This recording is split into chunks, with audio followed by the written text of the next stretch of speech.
نستعينه ونستغفره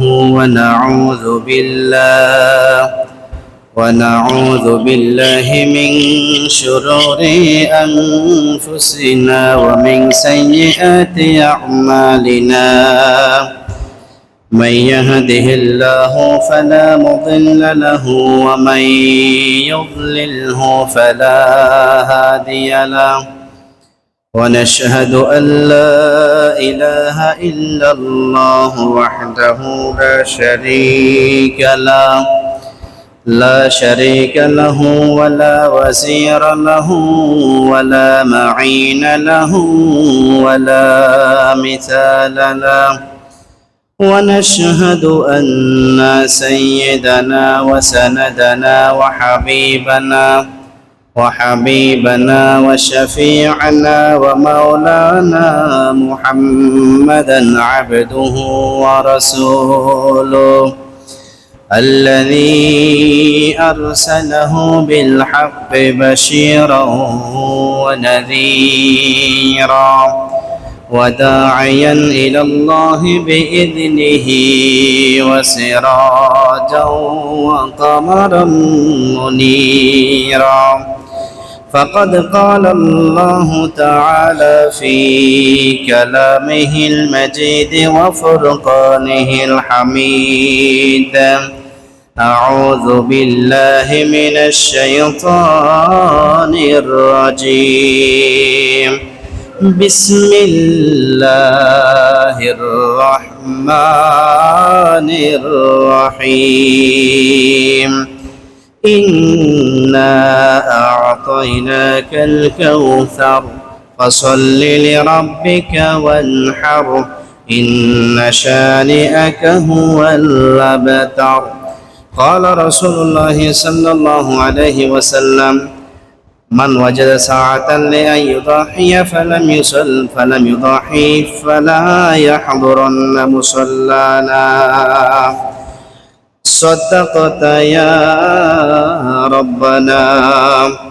وقال تعالى في آية أخرى: إن الله وملائكته يصلون على النبي يا أيها الذين آمنوا صلوا عليه وسلموا تسليما. اللهم صل على مولانا محمد وعلى آل سيدنا مولانا محمد. اللهم صل على سيدنا مولانا محمد وعلى آل سيدنا مولانا محمد. بلغ العلا بكماله كشف الدجى بجماله حسنت جميع خصاله. صلوا عليه وآله. মুআজ্জাজ মুহতারাম, সামনে উপবিষ্ট সম্মানিত মুসলিম کرام, পর্দা আড়ালে মা বোনেরা, সর্বপ্রথম আল্লাহ তাআলার দরবারে লাখো কোটি শুকরিয়া আদায় করছি, যিনি আমাদেরকে বিগত জুমা সুবহানে আজকেও তার ঘরে আসার এবং বসার তৌফিক দান করেছেন। কোরআনুল কারীম থেকে কিছু কথা বলা এবং শ্রবণ করার সুযোগ করে দিয়েছেন। হায়াতে তৈয়বা দান করেছেন, সুস্থ রেখেছেন। এই জন্য মহান মনিবের দরবারে হৃদয়কে উজাড় করে, কণ্ঠকে দারাজ করে কালিমাতু শুকর আদায় করছি, আলহামদুলিল্লাহ। লাখো কোটি দরুদ সালাম বর্ষণ করছি আমাদের প্রাণপ্রিয় নবী সাইয়্যিদুল মুরসালিন রাহমাতুল লিল আলামিন শাফিউল মাজদুবিন নবিয়ুত তওবা নবিয়ুর রাহমা সাইয়্যিদুস সাকালাইন সাইয়্যিদুল আরব ওয়াল আজম মুহাম্মদ আরবি সাল্লাল্লাহু আলাইহি ওয়াসাল্লাম। সমস্ত নবী রাসূলদের আল্লাহ মুবারকের প্রতি লাখ কোটি দরুদ সালাম বর্ষণ করছি। আজওয়াজে মুতাহারাতগণ, সমস্ত সাহাবায়ে কেরামগণ, সোনালী যুগের সমস্ত ইমানদার বান্দাবান্দি এদের প্রতি, ফির মাসায় অলি বুজুর্গ সোহাদা একরাম আউলিয়া একরাম যারা ইসলামের জন্য নিবেদিত প্রাণ ছিলেন, তাদের জন্য দোয়া করছি আল্লাহ তাআলা যেন তাদেরকে জান্নাতুল ফেরদাউস নসিব করে দেন। যারা একনিষ্ঠ হক্কানি রব্বানি উম্মার হিতাকাঙ্ক্ষী, তাদের জন্য দোয়া করছি আল্লাহ তাআলা যেন তাদেরকে হায়াতে তাইয়্যিবা দান করেন। সর্বশেষ আরো দোয়া করছি আমরা যারা মা হারিয়েছি, বাবা হারিয়েছি, আত্মীয় স্বজন হারিয়েছি, কবরে শায়িত আছে, আল্লাহ তুমি তাদের সবাইকে মাফ করে দাও, তাদেরকে জান্নাতুল ফেরদাউস নসিব করে দাও। সম্মানিত হাজিরিন, আজকে আমরা সবচেয়ে বেশি গুরুত্বপূর্ণ আলোচনা করব, যদি আল্লাহ তাআলা তৌফিক দান করে, কোরবানি সংক্রান্ত, কোরবানির সাথে সংশ্লিষ্ট 16টি মাসালা আপনাদের সামনে ইনশাআল্লাহ পেশ করব, যদি আল্লাহ তাআলা তৌফিক দান করে। প্রথম মাসালা হচ্ছে কোরবানি হলো ওয়াজিব। কোরবানি এটা কি? ওয়াজিব। সূরা কাউসারের 2 নম্বরে আল্লাহ তাআলা বললেন যে ওয়ানহার, তোমরা কোরবানি করো। তো ওয়ানহার দ্বারা উদ্দেশ্য কোরবানি, এটা যেহেতু আমরের সিগা, সেই জন্য এটা ওয়াজিব প্রমাণ করে। রাসূল সাল্লাল্লাহু আলাইহি ওয়াসাল্লাম হাদিসের মধ্যে আলোচনা করেছেন, মান ওয়াজাদা সাআতান লিআন ইউদাহিয়া লাম ইউসাল্লি লাম ইউদাহি, যে ব্যক্তি কোরবানি করতে সক্ষম এরপরও সে কোরবানি করে নাই, নবীজি বললেন ফালা ইয়াহযুরান্না মুসাল্লানা, সেই জন্য আমাদের ঈদের নামাজে না আসে। তাহলে চিন্তা করেন নবীজি কত রাগ তাদের উপর, যারা সামর্থ্যবান হওয়ার পরেও কোরবানি করে না। তাহলে এই আয়াত এবং হাদিস থেকে আমরা সুস্পষ্ট প্রমাণ পাইলাম যে কোরবানি ওয়াজিবের মাসালা। এটা কার উপর ওয়াজিব? বালেক, সুস্থ মস্তিষ্কের অধিকারী এবং নেশাব পরিমাণ সম্পদের মালিক যে ব্যক্তি হবে, কোরবানির দিন, কোরবানি ঈদের পরের দিন, তার পরের দিন, 3 দিনের ভিতরে যে ব্যক্তি নেশাব পরিমাণের সম্পদের মালিক হবে তার উপর ওয়াজিব। 1 বছর অতিবাহিত হওয়া শর্ত নয়, যেহেতু কোরবানি মাসালা। 1 বছর অতিবাহিত শর্ত হলো যাকাতের ক্ষেত্রে, কোরবানির ক্ষেত্রে সেটা প্রযোজ্য নয়। এখন নেশাব পরিমাণ সম্পদ কতটুকু? যাকাতের যে নেশাব, কোরবানিরও একই নেশাব। যেমন স্বর্ণের ক্ষেত্রে 7.5 ভরি অথবা সেই পরিমাণ অর্থ, রূপোর ক্ষেত্রে 52.5 তোলা অথবা সেই পরিমাণ অর্থ। যে ব্যক্তি মালিক হবে কোরবানি ঈদের দিন অথবা তার পরের দিন অথবা তার পরের দিন, 3 দিনের মধ্যে হতে যে কোনো দিন মালিক হবে, তার উপর কোরবানি ওয়াজিব, করতেই হবে তাকে। কোরবানি কি? করতেই হবে, এটা ওয়াজিবের মাসালা। যদি সে ছেড়ে দেয় তাহলে সে গুনাহগার হবে। এটা 1 নম্বর মাসালা। 2 নম্বর মাসালা হলো, আমরা যখন গরু বাজারে নিয়ে আসি, বাজারের বিভিন্ন লোকজনে সেখানে ডাক নিয়ে থাকে, জায়গা মেরামত করে, বাঁশ ঘিরে থাকে এবং গরু মহিষ বা কোরবানি পশু রাখার জন্য সুব্যবস্থা করে রাখে। তো সেই ক্ষেত্রে আসলির একটা মাসালা আছে, আসলি। এখন কোনো ব্যক্তি যদি বাজারে আনলো, আনার পর গরু বা কোরবানি পশু যেটা হোক বিক্রি করলো, তাহলে সেই ক্ষেত্রে আস্তি দেওয়া কতটুকু প্রযোজ্য, এবং যারা ওখানকার দায়িত্বশীল তারা ঘোষণা দেয় আস্তি না দিলে আপনার কোরবানি হবে না, এরকম ঘোষণা দেয় না? বিষয়টা আমরা ক্লিয়ার করব। বিষয়টি হচ্ছে আস্তির সাথে কোরবানি হওয়া না হওয়ার কোনো সম্পর্ক নেই। আস্তির সাথে কোরবানি হওয়া না হওয়ার কোনো সম্পর্ক নেই।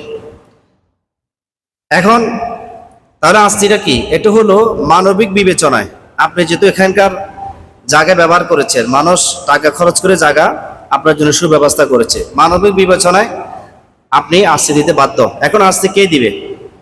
ক্রেতা দিবে না বিক্রেতা দিবে? ইসলামের নিয়ম হলো বিক্রেতা দিবে, ক্রেতা নয়। আমাদের দেশে কার থেকে নেয়?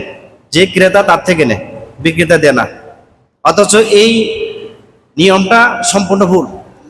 যিনি দিবেন তিনি হবেন বিক্রেতা। যেমন মুরগির ক্ষেত্রে এটা আবার ঠিক আছে, যখন বাজারে মুরগি বিক্রি করে তখন ক্রেতাই আসছিলেন। তো এই জায়গায় আমাদেরকে একটু খেয়াল করতে হবে যে আস্তি না দিলে কোরবানি হবে না, এই কথাটা ভুল। তবে যে সমস্ত লোকেরা আস্তি না দিয়ে নিজে গোপনে চলে যায় বাজারে গরু উঠানোর পর বা কোরবানি পশু উঠানোর পর, তাহলে সে অবশ্যই গুনাহগার হবে, কারণ সে তাদের হক নষ্ট করেছে, সেই হিসেবে গুনাহগার হবে, কিন্তু কোরবানি হয়ে যাবে। আর একটা অংশ হলো কোরবানি পশু বাজারেই তুলে নেয়, তার এই পশু বাড়ি থেকে বিক্রি হয়ে গেছে, সেক্ষেত্রে আস্তি দিতে হবে না। আস্তির জন্য কেউ যদি যায় তাকে বলে দিতে হবে আমি কোরবানি পশু বাজারে তুলি নেই, সেজন্য আস্তি দেওয়া যাবে না। আস্তি দেওয়ার মাসলা তখন আসবে যখন আপনি তাদের জায়গা ব্যবহার করবেন, যেই জায়গা তারা আপনার জন্য তৈরি করেছে পশুর জন্য, ওই জায়গা যখন ব্যবহার করবে তখন আস্তির কথা আসবে। তাহলে আস্তি না দিলে যে কোরবানি হবে না বিষয়টা এমন না, তবে আস্তি দিতে হবে মানবিক বিবেচনায়। তারা যে আপনার জন্য সুব্যবস্থা করেছে, আপনার পশু রাখবেন, এই যে লোক ঠিক করেছে, দেখভাল করছেন, তাদের টাকা খরচ হয়েছে না, সেই হিসেবে মানবিক বিবেচনা আপনাকে দিতে হবে, নয়তো গুনাহগার হবে। এটা 2 নম্বর মাসালা। 3 নম্বর মাসালা হলো কোরবানির জন্য শর্ত আছে। যে ব্যক্তি কোরবানি দিবে, কোরবানি দেওয়ার জন্য সবচেয়ে উত্তম হলো খুদে কোরবানি করা, নিজে খুদে কোরবানি করা সবচেয়ে উত্তম। তো যিনি কোরবানি দিবেন তার কোরবানি শুদ্ধ হওয়ার জন্য, কবুল হওয়ার জন্য 2টা শর্ত। 1 নম্বর শর্ত হলো ওই ব্যক্তির নিয়ত একেবারে বিশুদ্ধ হতে হবে। আমার সম্পদ আছে, মানুষ আমাকে সম্পদশালী বলে, আমি যদি কোরবানি না করে তাহলে মানুষ আমাকে কি বলবে? মানুষকে খুশি করানোর উদ্দেশ্য থাকলে তার নিয়তের ভিতরে দুর্বলতা থাকার কারণে তার এই কোরবানি কবুল হবে না। নিয়ত এটি গুরুত্বপূর্ণ একটা বিষয়, এটা ফরজ। কোরবানির মধ্যে নিয়ত করা কি ফরজ, শুধুমাত্র আল্লাহর জন্যই কোরবানি করতেছি, এই চিন্তার মাথায় থাকতে হবে। কোরআনে কারিমে আল্লাহ তাআলা বললেন ওয়ামা উমিরু ইল্লা লিয়াবুদুল্লাহা মুখলিসিনা লাহুদ্দিন, আমি আল্লাহ তাআলা আমার বান্দাবান্দি সবাইকে অর্ডার করেছি তারা প্রত্যেকটি কাজে যেন নিয়ত বিশুদ্ধ রাখে, শুধুমাত্র আমি আল্লাহকে সন্তুষ্ট করার জন্য কাজ করে। লা ইয়ানালাল্লাহু লুহুমুহা ওয়ালা দিমাউহা ওয়ালাকিন ইয়ানালুত তাকওয়া মিনকুম, যে পশু জবাই করে পশুর গোশত, পশুর আপনার রক্ত, কোনো কিছু আল্লাহর কাছে পৌঁছে না। আল্লাহর কাছে পৌঁছে শুধু তোমাদের তাকওয়া, তোমাদের ভিতরে যে তাকওয়া আছে ওইটাই আল্লাহর কাছে পৌঁছে। তাকওয়া যদি ঠিক না থাকে, নিয়ত যদি বিশুদ্ধ না থাকে, আল্লাহর কাছে কবুল হবে না। কোরআন কারিমে আল্লাহ তাআলা বললেন কুল ইন্না সলাতি ওয়া নুসুকি ওয়া মাহইয়ায়া ওয়া মামাতি লিল্লাহি রাব্বিল আলামিন। ও নবী, তুমি আমার বান্দা বান্দীকে নিয়ত শুদ্ধ করাও, তাদের সবাইকে সংশোধন করে দাও, তাদের মনের কল্পনা জল্পনা সংকল্পকে তুমি বিশুদ্ধ করে দাও। তাদেরকে বলো কুল ইন্না সলাতি ওয়া নুসুকি, আমার ইবাদত, আমার কোরবানি, আমার জীবন, আমার মরণ লিল্লাহি রাব্বিল আলামিন, সব আল্লাহর জন্য। বুখারী শরীফের 1 নম্বর হাদিস, ইন্নামাল আমালু বিন্নিয়াত, সমস্ত কাজ নির্ভরশীল হবে তার নিয়তের উপর, সংকল্পের উপর, ইচ্ছার উপর। কাকে খুশি করার জন্য কাজ করেছে সেটার উপর তার সমস্ত কাজ নির্ভর করবে। সুতরাং কোরবানি দাতার জন্য 1 নম্বর শর্ত হলো তার নিয়ত বিশুদ্ধ রাখা। 2 নম্বর শর্ত হলো তার সম্পদগুলো হালাল হওয়া। তার কাছে 2 প্রকারের সম্পদ আছে, হালালও আছে হারামও আছে, মিশ্রিত। তো তার যেই সম্পদগুলো হালাল, ওই সম্পদ থেকে সে কোরবানি করতে হবে, ওই সম্পদ থেকে কোরবানি করতে হবে। হারাম টাকা দিয়া, হারাম উপার্জনকৃত সম্পদ দিয়ে কেউ যদি কোরবানি করে, ওয়াল্লাহি তাল্লাহি বিল্লাহি, আল্লাহর কসম করে বলছি, এই কোরবানি আল্লাহর কাছে কবুল হবে না। তিরমিজি শরীফ 1 নম্বর খণ্ডের 1 নম্বর পৃষ্ঠার 1 নম্বর হাদিস, রাসূলুল্লাহ সাল্লাল্লাহু আলাইহি ওয়াসাল্লাম বললেন লা তুকবালু সালাতু বিগাইরি তুহুরিন ওয়ালা সাদকাতু মিন গুলুলিন। নবীজি বললেন পবিত্রতা ছাড়া তোমাদের নামাজ কবুল হবে না, ঠিক তদ্রূপভাবে তোমাদের দান সদকা ইবাদত হালাল ছাড়া, হালাল খাবার ছাড়া, হালাল উপার্জন রুজি ছাড়া কবুল হবে না। সুতরাং আপনার ইবাদত কবুল করাতে হইলে হালাল উপার্জনের সম্পদ দরকার আছে না নাই? হ্যাঁ, হালাল উপার্জন কিন্তু সম্পদ লাগবে। হালাল উপার্জন সবচেয়ে গুরুত্বপূর্ণ বিষয়টা। আজকে অসংখ্য মানুষ হালাল হারাম বাছ বিচার করে না। অনেক গরিব মানুষ আছে, তার উপর কোরবানি ওয়াজিব নয়, সে কিন্তু খরচ করে হলেও কোরবানি করবে। তো এখানে অবশ্যই বোঝা যায় যে মানুষকে খুশি করার উদ্দেশ্য আছে, নয়তো আল্লাহ আপনাকে ওয়াজিব করে দেয় নাই, ইসলাম আপনার ওয়াজিব করে, আপনি জোর করে কেন শরীয়তকে নিজের উপর চাপে নিচ্ছেন? এরপরে যদি কেউ কোরবানি করে তাহলে কোরবানি হয়ে যাবে। লাগতেছে না তোমার? 4 নম্বর মাসালা, শরীকি কোরবানি। শরীকি কোরবানির জন্য 2টা শর্ত। যারা শরীকি কোরবানি করবে, প্রথম শর্ত হলো প্রত্যেকের নিয়ত শুদ্ধ থাকতে হবে। যে কজনে মিলে করবেন সেই কজনের প্রত্যেকের নিয়ত শুদ্ধ থাকতে হবে। 2 নম্বর, প্রত্যেকের সম্পদ হালাল হতে হবে।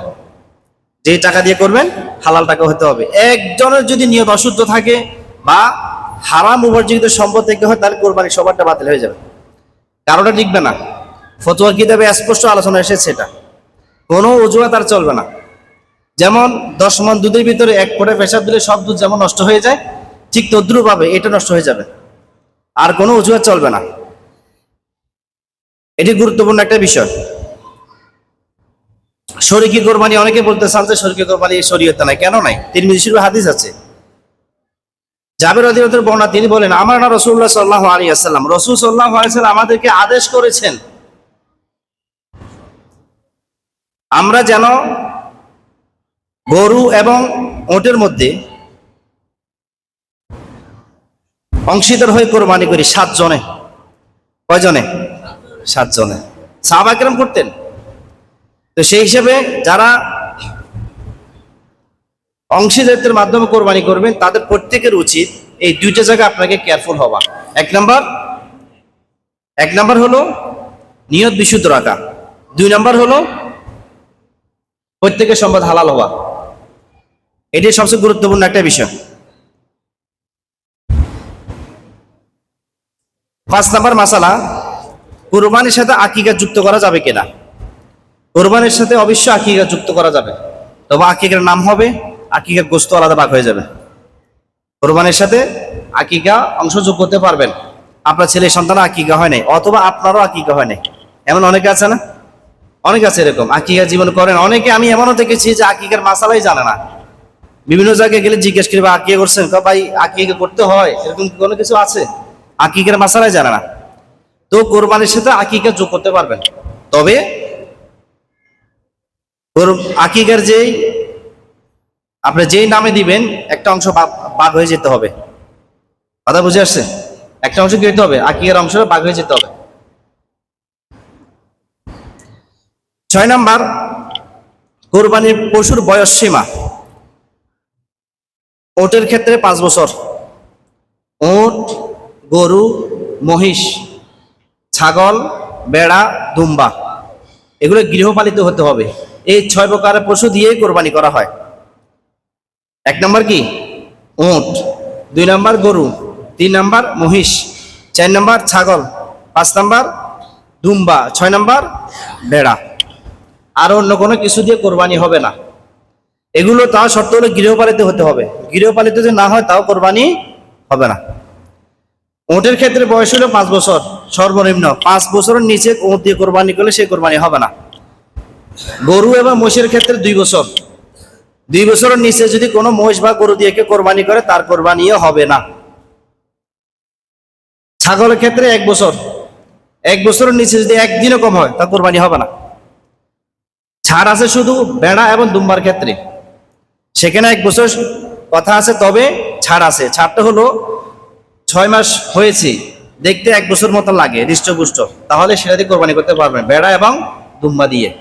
বাকি অন্যগুলো দিয়ে তার বয়স যতটুকু নির্দিষ্ট করা আছে এর বাইরে, এর থেকে কম একদিনও যদি হয় তাও আপনার কোরবানি হবে না। এখন কত হলো বয়স? আপনি এই গরুর বয়স, মহিষের বয়স 2 বছর হয়েছে কি হয় না, আপনি কিভাবে নির্ণয় করবেন? অনেকে দেখে দাঁত, মুখের বাঁকা করে দাঁত দেখে, আছে না এরকম?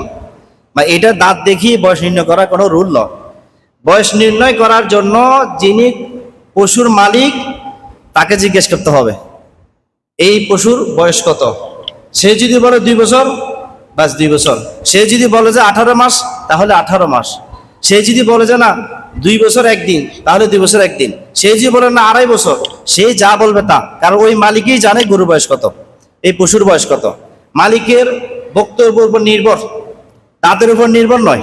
আমরা যে দাঁত দেখেন না, এই একটা পড়লে মনে 1 বছর, 2টা পড়লে 2 বছর, এরকম ভাবেন না, এটা গ্যারান্টেড নয়। এটা ইসলামী শরীয়ত এটাকে অ্যালাউ করা নাই। অ্যালাউ করছে কোনটা? যিনি পশু পালে ওই পালকের বক্তব্যের উপর নির্ভর, পালকে যা বলবে তা।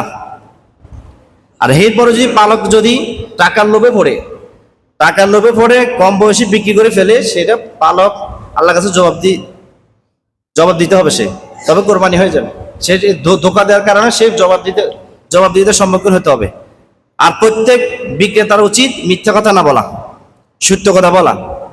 কারণ আপনার একটা মিথ্যা কথার কারণে আরেকজন ভাই ভুলের মধ্যে পড়ে যাবে, ক্ষতিগ্রস্ত হয়ে যাবে। 7 নম্বর মাসালা, মৃত ব্যক্তির পক্ষ থেকে কোরবানি করা যাবে কিনা। আপনার মামা মারা গেছে, আপনার ভাই মারা গেছে, আপনার আম্মা আব্বা মারা গেছে, এমন আছে না? তাদের পক্ষ হয়ে কোরবানি করতে পারবেন কিনা? অবশ্যই পারবেন। তাদের পক্ষ হয়ে একটা অংশ নিয়ে আপনি কোরবানি করতে পারবেন। 8 নম্বর মাসালা, রাসূল সাল্লাল্লাহু আলাইহি ওয়াসাল্লাম পক্ষ হয়ে কোরবানি করা যাবে কিনা। অবশ্যই, এটা তো একদম উত্তম। আপনি খুদে কোরবানি করছেন বা শরীকে কোরবানি করছেন, আপনার একটা অংশ থাকলো, রাসূলের পক্ষ থেকে একটা অংশ দিলেন, তবে অংশগুলো ভাগ হয়ে যাবে গোশত। সেখানে খরচও দিতে হবে আপনাকে, শুধু মুখের নাম দিলে হবে না। যার নাম দিবেন তার অংশ থাকতে হবে। রাসূলের নাম দিলে রাসূলের পক্ষ থেকে টাকাও দিতে হবে, যে আমি এই গরুতে যদি শরীকে করি এত টাকা দিয়ে দিতে হবে। কথা বুঝছেন? তাহলে মৃত ব্যক্তির পক্ষ থেকে কোরবানি করা যাবে এবং রাসূল সাল্লাল্লাহু আলাইহি ওয়াসাল্লামের পক্ষ থেকেও কোরবানি করা যাবে। 9 নম্বর মাসালা, পশুর গোশত বন্টন। আমরা এখানে অনেকগুলো ভুল করি। যারা খুদে কোরবানি করে তাদের কোনো সমস্যা নাই, তারা নিজের ইচ্ছা মতো কাটবে। তবে এখানেও রাসূল সাল্লাল্লাহু আলাইহি ওয়াসাল্লাম প্রত্যেক পশুকে 3 ভাগে ভাগ করতেন। তিরমিজি হাদিস শরীফে এসেছে, প্রথম ভাগ পরিবারের জন্য, দ্বিতীয় ভাগ আত্মীয় স্বজনের জন্য, তৃতীয় ভাগ এলাকার গরিব গরমা যারা আছে তাদের জন্য। আর শরীকে কোরবানি যেটা হয়, সেখানে একটু ব্যতিক্রম হয় আমাদের সমাজে, মানে ভুলভ্রান্তি করে ফেলে। তো সেখানে নিয়ম হলো, যদি 6 জনে মিলে একটা পশু কোরবানি করেন, তাহলে এই 6 জনের জন্য 6 ভাগ করতে হবে। নিজের থেকে মানে গরিবদেরকে দিব সেই কথা বলে নিজে নিজে সিদ্ধান্ত নিয়ে 7 ভাগ করবে, এটা হবে না। এটা যদি করতে চান তাহলে যে 6 জন মিলে যে কোরবানি করছেন, 6 জন থেকে পারমিশন নিতে হবে।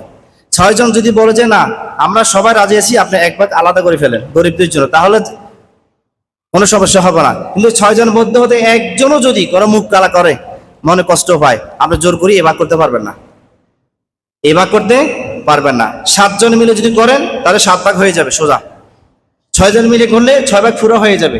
5 জন মিলে করলে 5 ভাগ পুরো হয়ে যাবে। এরপর ভাগ হওয়ার পর তার নিজের জায়গা থেকে, নিজের ভাগ থেকে আবার 3 ভাগ করবে। 1 ভাগ নিজের, 1 ভাগ আপনার আত্মীয় স্বজনের, আরেক ভাগ গরিব গরমাকে দিবে। এখন তো আমরা ফ্রিজ কিনছি, গরুর পাশাপাশি ফ্রিজে বিশাল বড় কিনে ফেলি না, ফ্রিজে দেখতে হবে, খাইতে হবে, আগামী বছর ছেলে মেয়ে বিবাহ হবে, ওই বিবাহের ভিতরে গোস্তগুলো দিয়ে চালাই দিব, এরকম নিয়ত করে না? সেটা নাজায়েজ নয়, নাজায়েজ নয়। তবে মানে দেখতে কেমন দেখা যায়, একজনের স্বার্থপর মনে হচ্ছে না যে উম্মাকে না দিয়ে। হ্যাঁ, নাজায়েজ নয়, তবে দেখতে অসুন্দর দেখা যাচ্ছে। আমাদের প্রত্যেকের উচিত হৃদয়কে বড় করা, ফ্রিজে পড়ার আগে উম্মাকে শান্ত করা। আল্লাহ আমাদের সবাইকে বোঝার তৌফিক দান করুন। এবং শরীকে কোরবানির ক্ষেত্রে গোশত যখন বন্টন করবে তখন মাফে কেজি মাফে, মানে আন্দাজ করে ভাগ করলে এটা হবে না। হাড্ডিগুলো একসাথে করবেন, সম্পূর্ণ আলাদা, গোস্তগুলো আলাদা, চর্বিগুলো সম্পূর্ণ আলাদা। কেজির মাফে প্রত্যেককে বন্টন করে দিতে হবে, 1 কেজি 1 কেজি 1 কেজি, বাস শেষ। এভাবে প্রত্যেকে ভাগ করতে হবে। নিজের আন্দাজ করে, আন্দাজের ভিত্তিতে, অনুমানের ভিত্তিতে ভাগ করলে এই ভাগ হবে না। দাড়িপাল্লা রাখবেন সেখানে, এক পাশে কেজি দিবেন, আরেক পাশে গোস্ত তুলবেন। 6 জন হলে বাস 6 জায়গা দিয়ে দিবেন। কেজির মাপে হাড্ডি হলো কেজির মাপে, গোস্ত হলো কেজির মাপে, কলিজা হলো কেজির মাপে। কথা বুঝছেন? হ্যাঁ, বন্টন খুব গুরুত্বপূর্ণ বিষয়। আল্লাহ তাআলা আমাদের সবাইকে বোঝার তৌফিক দান করুন, আমিন। এখন কথা হচ্ছে, অনেক পরিবার এমন আছে যারা গরুকে কাটাছিয়া করার জন্য কষা ঠিক করে, আছেন এরকম কাটাছি করার জন্য। এখন তাদের পারিশ্রমিক হিসাবে গোস্ত দেওয়া যাবে কিনা, তাদেরকে পারিশ্রমিক হিসাবে কোনোভাবে আপনি গোস্ত দিতে পারবেন না। তাদেরকে যে কন্ট্রাক্ট করছে টাকা সেটা দিতে হবে, গোস্ত দিলে সেটা জায়েজ হবে না, সোজা কথা। তাহলে আপনি ওইটা করতে পারেন, তাদেরকে গোস্ত রান্না হয়েছে হাদিয়া স্বরূপ খাওয়াইতে পারেন বা হাদিয়া স্বরূপ দিতে পারেন, কিন্তু সেই যে একজন কর্মচারী, সেই যে কাজের লোক, কাজের পারিশ্রমিক হিসাবে দিতে পারবেন না। যদি এই নিয়তে দেন এটা জায়েজ হবে না। দিতে হবে কোন নিয়তে? হাদিয়া। হাদিয়া দেওয়া সনদ, নেওয়া সনদ। হাদিয়ার উদ্দেশ্যে স্পষ্ট বলতে হবে আপনাকে হাদিয়া দেওয়া হচ্ছে, এটা বলতে হবে। মুখের ভিতরে কথা রেখে ধরেন এগুলো নেন, এটা হবে না। আপনি কি জন্য দিচ্ছেন সেটা সেও জিজ্ঞেস করতে হবে। যেমন দাদা স্পষ্ট বলতে হবে, তেমন গৃহীতাও স্পষ্ট জিজ্ঞেস করতে হবে যে আপনি কি জন্য দিচ্ছেন। গোস্তের লোভে পড়ে আপনি নিয়ে ফেলবেন, এটা হবে না। কথা বুঝে আসছে? হ্যাঁ। 11 নম্বর মাসালা, পশুর চামড়া, চর্বি, ভুঁড়ি বিক্রি করা, এগুলো বিক্রি করা যাবে না। পশুর চামড়া, ভুঁড়ি, চর্বি এগুলো বিক্রি করা যাবে না। হ্যাঁ, নিজে ব্যবহার করতে পারবেন, চামড়াও নিজে ব্যবহার করতে পারবেন, চাইলে চামড়া খাইতেও পারবেন, এটা জায়েজ আছে। কি আপনার গরুর পট খান না? কি রে ভাই, গরুর পট খান না? গরুর পট থেকে তো গরুর চামড়া তো আরো সুন্দর, আরো স্মার্ট। আমাদের এখানে অভ্যাস না আর কি, আমাদের এখানে চলমান নয়, কিন্তু জায়েজ আছে। এটা কি আছে? জায়েজ আছে, খেতে পারবেন। কারণ গরুর পট তো অনেকবার সাফ করতে হয়, এটা করো সেটা করো, দুনিয়া ঝামেলা। এই গরুর চামড়া বেঁধে এত ঝামেলা নেই। তাহলে এক্ষেত্রে আপনি যদি কোনো কারণে গরুর চামড়া, চর্বি, ভুঁড়ি বিক্রি করে ফেলেন, ওই টাকা গরিবদেরকে সদকা করে দিতে হবে। গরিব কারা? যাদেরকে জাকাতে টাকা দেওয়া জায়েজ, 7 শ্রেণীর লোক, তাদেরকে এগুলো দিতে হবে। কথা বুঝে আসছে?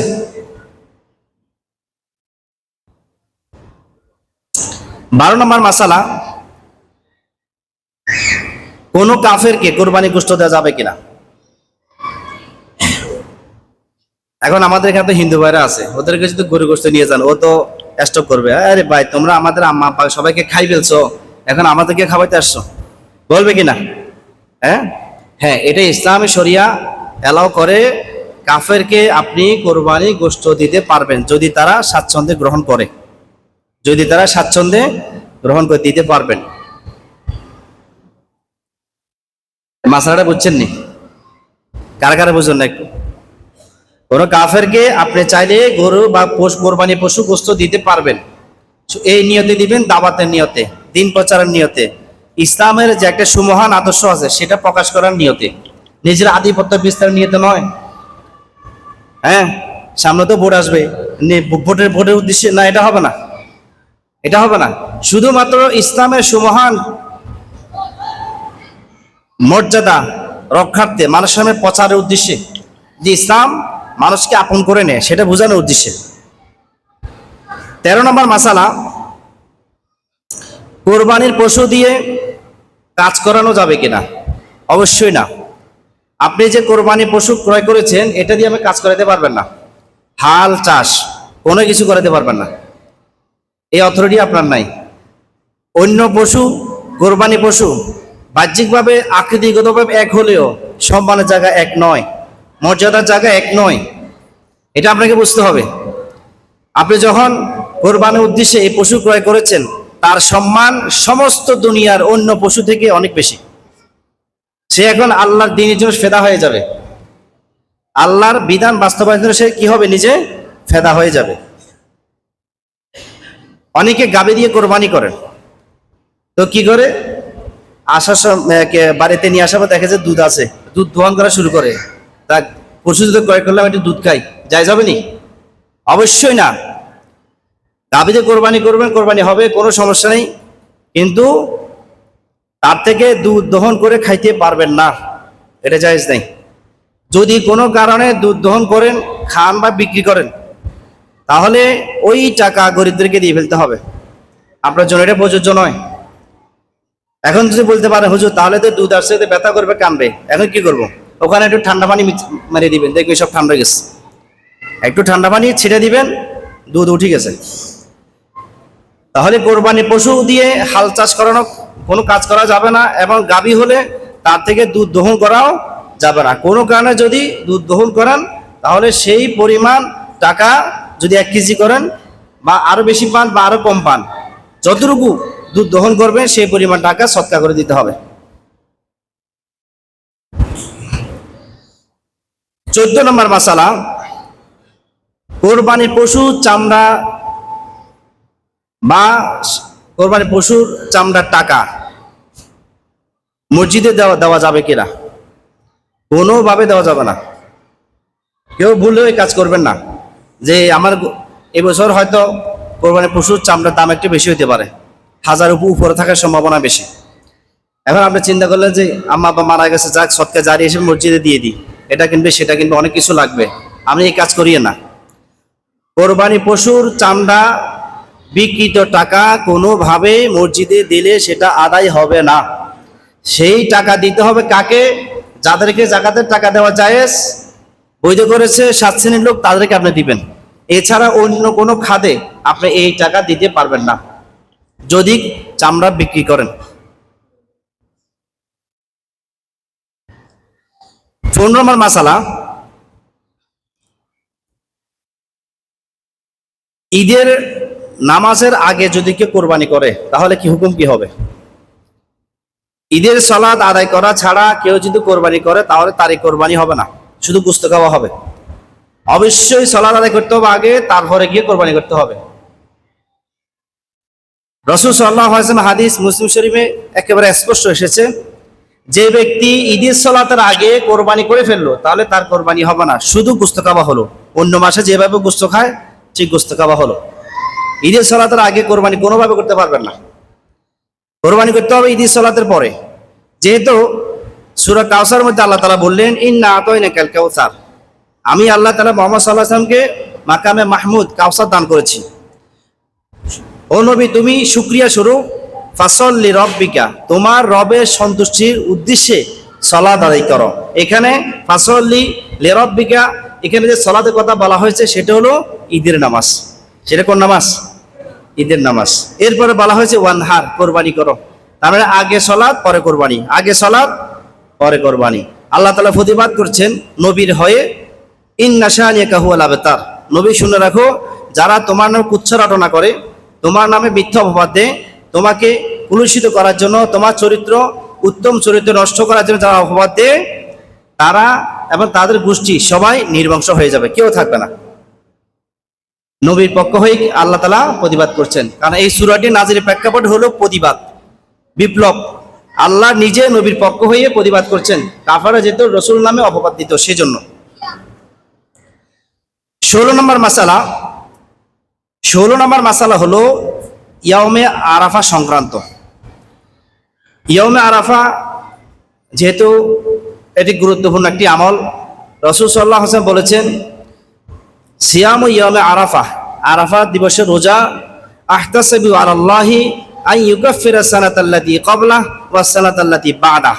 নবীজি বললেন, ইয়াউমে আরাফা রোজা 9 জিলহজ, ইয়াউমে আরাফা রোজা যে ব্যক্তি পালন করবে তার 2 বছরের গুনাহ মাফ হয়ে যাবে। সুবহানাল্লাহ, আস্তে কোন কয় বছরের গুনাহ? 2 বছরের গুনাহ, 1 বছর আগের আর 1 বছর পরের, আগে পরে মিলে 2 বছরের গুনাহ মাফ হয়ে যাবে। এবং রাসূল সাল্লাল্লাহু আলাইহি ওয়াসাল্লাম আরো বলেছেন, এই 10 দিনের ভিতরে, জিলহজ মাসের 10 দিনের ভিতরে আল্লাহ তাআলা বান্দাদেরকে নাজাত দেন, বিশেষ করে ইয়াউমে আরাফা। ইয়াউমে আরাফা দিবসে আল্লাহ তাআলা অগণিত বান্দাবান্দিদেরকে জাহান্নাম থেকে মুক্তি দিয়ে থাকেন। সুবহানাল্লাহ বিহামদি। এখন কথা হলো ইয়াউমে আরাফার রোজা কখন রাখবেন? অনেকে বলতে চান যে সৌদির সাথে হাজিদের সাথে মিলিয়ে রাখবেন। তারা যখন ইয়াউমে আপনার আরাফার ময়দানে পৌঁছে তখন আপনারা তাদের সাথে মিলিয়ে রাখবেন। তাহলে তারা যেহেতু এখানকার একদিন আগে রাখে, তো তাদের সাথে মিলে আপনি একটা রাখতে পারেন, পরের দিন আবার রাখবেন। এটি হলো ভুল ইজতিহাদ। এটা কি ইজতিহাদ? মন গড়া বক্তব্য। আরাফাত দিবসের রোজা হাজিরা রাখবে না, এটাই বিধান। তাহলে আপনি সাদৃশ্য কিভাবে করবেন? তারা তো রোজাই রাখে না। আরাফাত দিবসের রোজা হাজিদের জন্য নয়, যারা হজ করবে তাদের জন্য এটা নয়, তাদের জন্য না রাখা উত্তম। আরাফাত দিবসের রোজা রাখবে কারা? যারা হজ করে না তারা। এখন যদি সৌদি হাজের সাথে মিল করতে চান, তাহলে দক্ষিণ আফ্রিকার কয়েকটি অঞ্চল আছে যেটা সৌদি আরবের একদিন আগে চাঁদ উঠে। কয়দিন আগে? একদিন আগে, সৌদির একদিন আগে চাঁদ উঠে, তাহলে তারা কিভাবে করবে? তারা তো অবশ্যই সৌদির একদিন আগে করবে, তো সেটা কি হবে না? হ্যাঁ, ইয়মা আরাফার দিবস হিসাবে উল্লেখ হবে না। দিবস চলে যে, যেমন আমরা নামাজের যেই টাইমগুলো সেট করি, এগুলো চলে যে সূর্যের সাথে সম্পর্কিত, সূর্যের সাথে, আর তারিখ সম্পূর্ণ চাঁদের সাথে সম্পর্কিত। সুতরাং এখানে জিলহজ মাসের 9 তারিখ হবে, দিবস হবে না, 9 তারিখ উদ্দেশ্য নিতে হবে। সমস্ত মুফাসসির একই বক্তব্য দিয়েছেন। আপনি আপনার দেশে আছেন, আপনার দেশে যে চাঁদ দেখেছেন এটার উপর নির্ভর করে আপনি এখানে ইয়ম আরাফা পালন করবেন। হাজিদের সাথে মিল রাখার কোনো দরকার নেই। হাজিরা তো রোজাই রাখে না, মিল রাখবেন কোত্থেকে? আর মিল রাখতে গেলে তো সমস্যা অনেক হয়ে যাবে। আপনি সাহারি খাবেন কোন সময়, ইফতার করবেন কোন সময়, শুধু একটা করলে হবে নাকি? আনুষঙ্গিক সব মিল থাকতে হবে না? এটি হলো নফল এবাদত। এবং ইয়ামা আরাফাত দিবসে আরেকটি আমল আছে, সেটা হলো ওয়াজিবি আমল।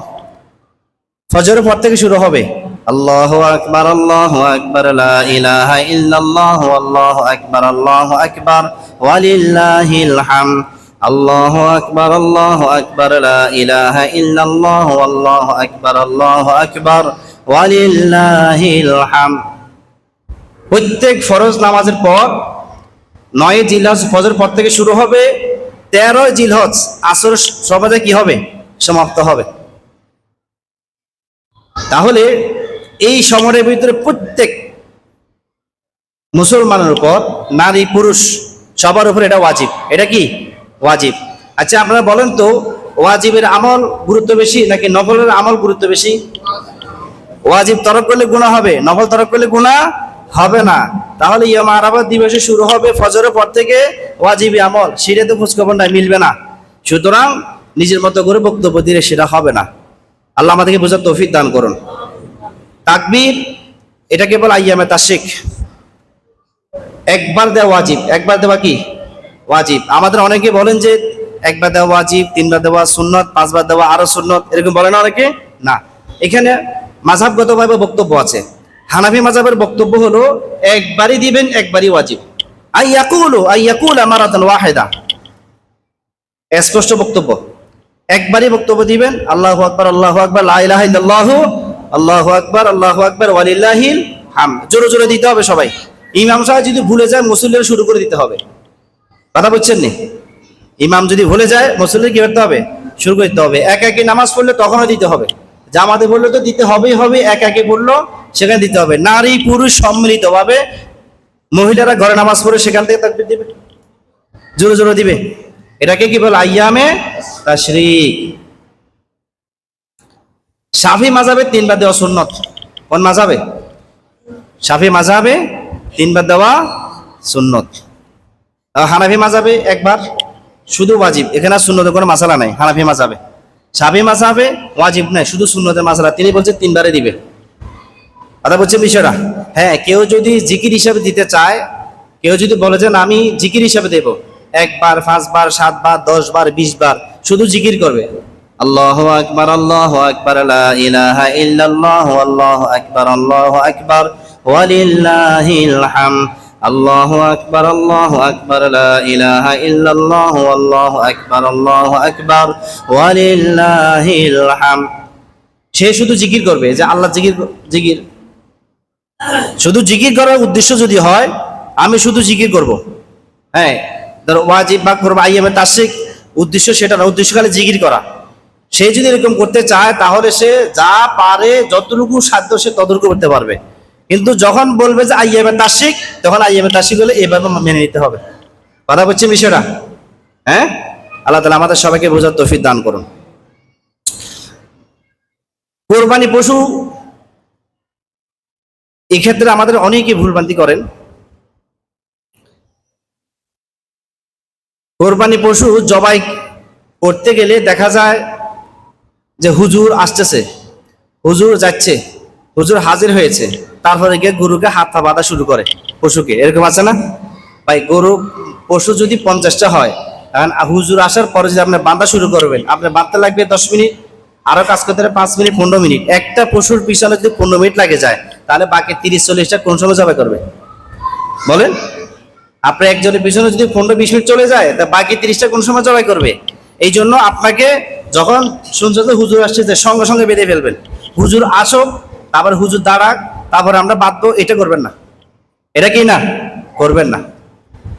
অনেকে কি করে, হুজুরে যখন গরু জবাই করলো, করার পর যে গরুর আপনার গরুকে এভাবে আপনার ছুরি দিয়ে আঘাত করে, এরকম আছে না? এটা কিন্তু টোটাল হারাম, এভাবে আঘাত করা, গরু স্টপ করবে। এবং অনেক কসাই এমন আছে জবাই করেছে রু যাওয়ার আগে চামড়া খাওয়া শুরু করে দেয়, এরকম আছে না? এখন কসাই ভাইকে যদি ওনাকে চামড়া খাওয়া শুরু করে দিয়ে জীবিত অবস্থা কেমন লাগবে? একটা প্রাণী, কোরবানি পশু, তার সম্মান আছে, তার সম্মান আছে। আপনি রু যাওয়ার আগ পর্যন্ত কোনোভাবে পশুর গায়ে খালানোর জন্য ছুরি লাগানো যাবে না, কোনোভাবে যাবে না। হুজুরে জবাই করলো, রু এখনো যায় নাই, আপনি শুরু করলেন, বাস ভাই তাড়াতাড়ি ধরেন, আমরা আরো গরু আছে, এগুলো করতে হবে। এই অজুহাতে রু বিদায় নেওয়ার আগে গায়ে ছুরি লাগাতে পারবেন না। এটা পরিষ্কার পশুর উপর জুলুম, পরিষ্কার জুলুম। আপনি জালেমে কাতারে উঠবেন। অনেকে এমন আছে কোরবানি গরু, কোরবানি পশু ক্রয় করার পর খাবারও দেয় না, এমনি ফেলে রাখে। এটা ভাই একেবারে মন্দ কাজ। এরপর আপনি যখন কোরবানি পশু জবাই করার জন্য নিয়ে যাবেন, যেখানে জবাই হয় তার আগে পশুকে ইচ্ছা মতো পানি পান করাবেন, তাকে যথেষ্ট আদর আপ্যায়ন করবেন। কারণ এটাই আপনার জীবনের গুরুত্বপূর্ণ একটা বস্তু, এটার পিছনে টাকা খরচ করেছেন, তাকে আদর যত্ন করেছেন, অনেক কিছু এখানে জড়িত, আপনার নিয়ত, এখানে ইবাদত, বহুত কিছু সংশ্লিষ্ট আছে। সুতরাং তাকে সুন্দর করে পানি পান করাইয়ে তারপরে জবাই করার জন্য নিয়ে যাবেন। এরপর আরেকটা ভুল আমরা যেটা করি সেটা হলো গরু জবাই পশু জবাই করার পর রক্তগুলো সেখানে থেকে যায়, বিশ্বাস করেন। আবার গরু যে পেটের ভিতরে মল আছে না, এগুলো সেখানে রেখে দেয়, এই দুর্গন্ধ এলাকা থাকা যায় না। এটা পরিবেশ রক্ষা করা আপনার আমার জন্য খুবই দায়িত্ব। আপনি এখানে কি করতে হবে, যদি পাশে কোনো খাল না থাকে যেখান থেকে চলে যাওয়ার সম্ভাবনা থাকবে বেশি, বা পানি মেলে সবাই খাল দিয়ে চলে যাবে, এরকম যদি কোনো সুব্যবস্থা না থাকে, তাহলে আপনি একটা গর্ত করবেন। গর্ত করার পর ওই গর্তের পাশে গরু জবাই দিবেন, পশু জবাই দিবেন, আর রক্তগুলো গর্তের ভিতরে পড়বে, আর এখানে যে ময়লা আবর্জনা যা হবে সবগুলো গর্তের ভিতরে রাখবেন। এরপরে মাটি দিয়ে চাপা দিয়ে দিবেন, তাহলে আর গন্ধ বের হবে না। ভালো করে পানি মারতে হবে। এটা আমরা মারাত্মক ভুল করে ফেলি, এলাকায় হাঁটাও যায় না গন্ধের কারণে। এটা ভাই খুব অন্যায় হয়। আমরা একটু যদি খেয়াল করি তাহলে কাজটা কিন্তু একবারে সহজ, কঠিন কোনো কাজ নয়, কোনো কঠিন কাজ নয়, একেবারে সহজ কাজ। আল্লাহ তাআলা আমাদের সবাইকে বোঝার তৌফিক দান করুন।